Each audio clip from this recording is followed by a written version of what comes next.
Good morning students. आज हमने study करना है इन्वर्स ट्रिग्नोमेट्री। जैसा कि आप जानते हैं, मैंने पहले भी आपके साथ कुछ लिंक्स शेयर किए थे इस चैप्टर के। आज मैं कुछ इसका जो फर्स्ट टॉपिक है उसको आज आपके साथ खुद डिस्कस करूँगा। तो मेरी आपसे रिक्वेस्ट है कि जो मैंने प्रीवियसली भी आपको लिंक्स शेयर किए हैं उनसे भी आप देखें और इससे भी आप समझने की कोशिश करें। हम आज स्टार्ट करेंगे चैप्टर नंबर 2। तो चैप्टर नंबर 2, जैसा कि आप जानते हैं, हमारा चैप्टर नंबर 2 है इन्वर्स ट्रिग्नोमेट्री। तो इन्वर्स ट्रिग्नोमेट्री जो है, ये ट्रिग्नोमेट्री से, जैसा कि नाम बताता है यहीं से हमको, कि वो ट्रिग्नोमेट्री से उल्टा है। ट्रिग्नोमेट्री में आपको हम याद करें तो +1 में हमने पढ़ा कि जैसे आपसे पूछ ली साइन 30 डिग्री की वैल्यू, तो आप सब जानते थे कि साइन 30 जो है दैट इज़ 1/2। अब हमें उससे उल्टा काम करना है। अब जैसे अगर किसी ने मेरे से पूछ लिया साइन इनवर्स 1/2, तो इसको आप पढ़ेंगे साइन इनवर्स 1/2। तो इसका मीनिंग है कि साइन की वैल्यू 1/2 कहाँ पे आई थी। तो जैसा हम सब जानते हैं कि 1/2 वैल्यू आई थी 30 डिग्री पे, so its value will be π/6। पर यहाँ पे एक प्रॉब्लम आ गई। प्रॉब्लम इसलिए आ गई क्योंकि 1/2 इसकी वैल्यू π/6 पे भी थी। पर अगर मैं बात करता साइन 5π/6 की, यानी इसको, जैसा कि आपको याद होगा, इसको मैं लिख सकता हूँ 5π/6 को पाई माइनस π/6। 6π माइनस पाई 5π/6 बराबर ही है sine pi minus theta. Second quadrant में साइन क्या होता है? पॉजिटिव होता है, तो इट विल बी साइन π/6। ये भी 1/2 हुई। तो यहाँ से देखने वाली बात है कि 1/2 इसकी वैल्यू π/6 पे भी आ रही है, 5π/6 पे भी आ रही है। तो आप आंसर क्या लिखेंगे? तो इसी के लिए यहाँ पे सबसे पहला जो कंसेप्ट आया है that is principal value branch. तो आपको जो समझना है, वो समझने की सबसे पहली बात ये है कि इन्वर्स ट्रिग्नोमेट्री में हम करने क्या वाले हैं। यहाँ हमने ये बताना है कि ये वैल्यू कितने एंगल पे मिली थी। +1 में इससे उल्टा काम था, हमें एंगल दिया था, वैल्यू निकालनी थी। तो इसलिए यहाँ पे सबसे पहला कंसेप्ट जो है that is principal value branch. और आप सब ने साथ साथ नोट भी करते चलना है। तो प्रिंसिपल वैल्यू ब्रांच की अगर मैं बात करूं तो प्रिंसिपल वैल्यू ब्रांच हमारे पास sine inverse x, tan inverse x और कोसिकेंट इनवर्स, इनके लिए मिलती जुलती सी रहती हैं। साइन इनवर्स के लिए -π/2 to π/2 interval closed. tan inverse x के लिए -π/2 से π/2 इंटरवल ओपन। कोसिकेंट इनवर्स के लिए -π/2 टू π/2 क्लोज्ड -0। मतलब जब मेरे से इनकी इनवर्स वैल्यूज का एंगल पूछेगा तो मैंने इनके बीच वाला ही एंगल बताना है, इससे बाहर वाला बताने की ज़रूरत नहीं है। जैसे मेरे से साइन इनवर्स 1/2 पूछेगा तो मैं 90 से कम वाला ही बताऊंगा, 90 से ज़्यादा वाला बताने की हमें ज़रूरत नहीं है। There is no need to mention the angle which is more than 90 degree और लेस देन -90 डिग्री।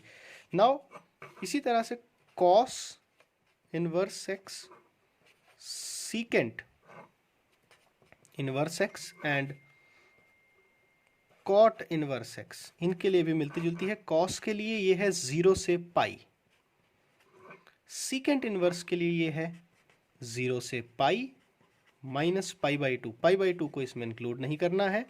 और कॉट इनवर्स के लिए 0 से पाई ओपन इंटरवल, इन दोनों को इंक्लूड नहीं करना है। तो चैप्टर को स्टार्ट करने से पहले आपको सबकी प्रिंसिपल वैल्यू ब्रांचेस पता होनी चाहिए। This is very important thing. ये चीज़ पता होगी तभी आप यहाँ से प्रॉब्लम को कर पाएंगे। और अगर इस चैप्टर की मैं बात करूँ तो यहाँ से आपको फाइनल में जो है वो 4 मार्क्स की एक प्रॉब्लम आने वाली है, ये ध्यान रखें। 4 मार्क्स की एक प्रॉब्लम यहाँ से आएगी। ईजी चैप्टर है और इससे ही हमने +2 की आपकी स्टार्टिंग करनी है। तो अब आगे चलते हैं। कुछ और फॉर्मूले हैं जो आपको ध्यान रखने हैं।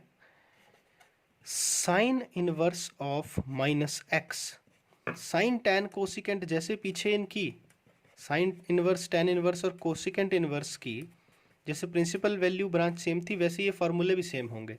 इनमें माइनस साइन बाहर आ जाता है, minus sine inverse x, it is minus tan inverse x and it is minus cosecant inverse x. But cos secant cot जिनकी 0 से पाई था, cos inverse x, secant inverse of -x, cot inverse of minus x, इनका जो होगा it will be pi minus cos inverse x. Secant inverse of minus x pi minus secant inverse x, और cot inverse x pi minus cot inverse x. तो ये भी आपको जो है वो ध्यान रखना है, इनका भी यूज़ हमारे पास एक्सरसाइज 2.1 में होने वाला है।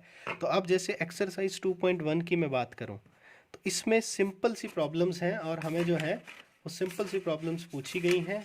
जैसे पहला क्वेश्चन है, क्वेश्चन नंबर 1 है, जो साइन इनवर्स -1/2 इसकी वैल्यू आपको निकालनी है। तो हम मान लेते हैं सिंपल कुछ भी नहीं है, लेट इसको y मान कर, बुक हो सकता है कि अलग अलग जगह अलग अलग तरीके से किया हो, बट मैं आपको सिंपलेस्ट मेथड बता दिया है। y हो गया साइन इनवर्स -1/2। अब sine inverse of minus x, जैसा मैंने आपको पढ़ाया कि sine inverse of minus x में माइनस साइन बाहर आ जाएगा, तो यहाँ माइनस साइन बाहर आ गया, it is minus sine inverse 1/2। अब माइनस साइन इनवर्स 1/2, साइन की वैल्यू 1/2 कहाँ पे आई थी, 30 डिग्री पे आई थी, तो इट्स वैल्यू इज -π/6। बस हो गया सॉल्व, और इसमें इससे ज़्यादा और कुछ नहीं है।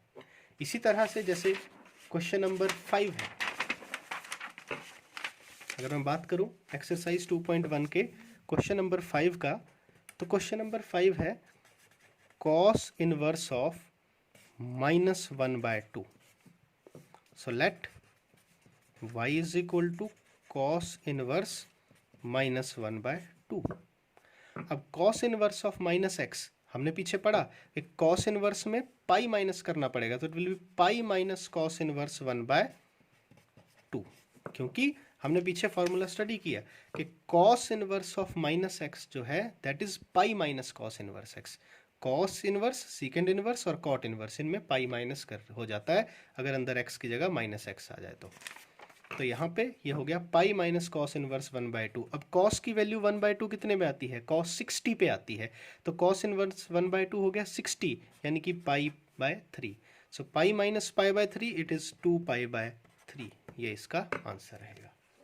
इसी तरह से जैसे हमारे पास क्वेश्चन नंबर 10 है, कोसिकेंट इनवर्स -√2।